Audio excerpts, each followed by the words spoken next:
अब हम लोग डिफाइन करेंगे कि 1 जूल वर्क डन कब होगा।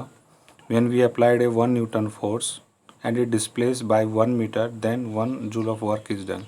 सपोज़ कीजिए कि किसी बॉडी के ऊपर अगर हम 1 न्यूटन फोर्स लगा रहे हैं, इस पर 1 न्यूटन फोर्स लगा रहे हैं और ये बॉडी डिस्प्लेस 1 मीटर तक हो रही है, डिस्प्लेसमेंट 1 मीटर तक हो रही है by applying A 1 newton force, उस समय जो वर्क डन होगा बॉडी को एक जगह दूसरी जगह मूव करने में, तो उसको हम 1 जूल वर्क डन कहेंगे। सो डिफाइन वर्क 1 जूल वर्क आप लोग को समझ में आ गया होगा। नेक्स्ट टॉपिक पे हम लोग चलते हैं कि एनर्जी क्या होती है। तो एनर्जी आपको पता है कि सन का अल्टीमेट सोर्स ऑफ एनर्जी से हमको, सन एक biggest natural source of energy होती है जिससे हमको एनर्जी मिलती है, और न्यूक्लियस की एटम जब टूटता है तब वहाँ से हमको एनर्जी मिलती है। इस तरह से बहुत सारे टाइप ऑफ एनर्जी हमें मिलती है। अब कभी आपने देखा होगा कि जब हम क्रिकेट मैच खेलते हैं 3 विकेट होती है जो स्टेशनरी पोजीशन पे होती है, और जब बॉल इस पे स्ट्राइक करता है, जो हमने यहाँ पे किसी प्लेयर के द्वारा फेंका गया बॉल जब ये स्ट्राइक करती है तो ये स्टेशनरी से मोशन में आ जाती है।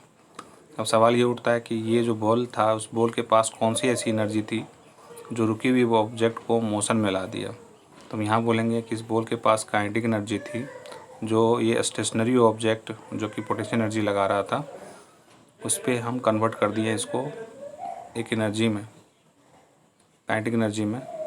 तो ये आप लोगों को समझ में आ गया होगा कि एक एनर्जी दूसरी एनर्जी में कन्वर्ट होता है। तो आज हम लोग समझेंगे कि एनर्जी के टाइप कौन कौन से होते हैं। तो एनर्जी के टाइप होते हैं काइनेटिक एनर्जी, पोटेंशियल एनर्जी, और दोनों एक साथ अगर मिलते हैं तो उसको मैकेनिकल एनर्जी कहते हैं। मतलब kinetic energy due to motion of an body, वैसी एनर्जी जो पजेस्ड होती है due to motion of an object. अगर कोई बॉडी मोशन में होता है तो उसके पास काइनेटिक एनर्जी होती है। कोई बॉडी हाइट अटेन अगर कर लेता है तो उसके पास पोटेंशियल एनर्जी होती है। दोनों को सम करते हैं तो होता है हमारा मैकेनिकल एनर्जी।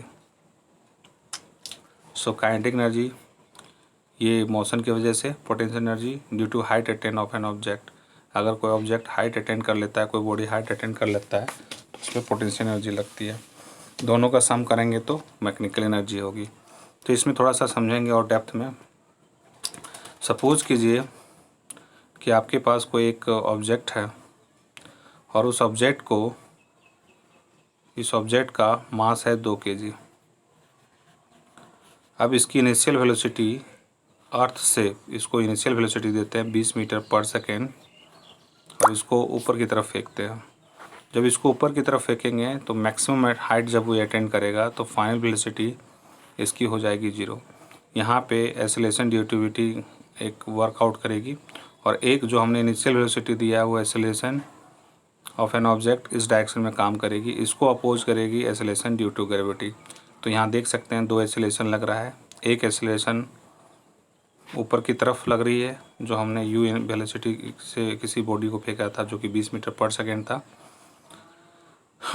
और दूसरा एक्सेलरेशन ड्यू टू ग्रेविटी यहाँ पे लगेगी। जब फाइनली जब मैक्सिमम हाइट ऑब्जेक्ट ये अर्थ से कर लेगी तो यहाँ पे v की वैल्यू 0 हो जाएगी। फिर ऑब्जेक्ट नीचे गिरने की कोशिश करे, नीचे गिरेगी ऑब्जेक्ट, और नीचे जैसे ही गिरेगी वेलोसिटी बढ़ती चली जाएगी, वेलोसिटी बढ़ती जाएगी। यहाँ पे इनिशियल वेलोसिटी घटती चली जाएगी और एक समय में इनिशियल वेलोसिटी 0 होगी। अब हाफ ऑफ डिस्टेंस में काइनेटिक एनर्जी और पोटेंशियल एनर्जी क्या होगा। हाफ ऑफ डिस्टेंस में काइनेटिक एनर्जी और पोटेंशियल एनर्जी दोनों इक्वल हो जाएंगे, दोनों इक्वल हो जाएंगे।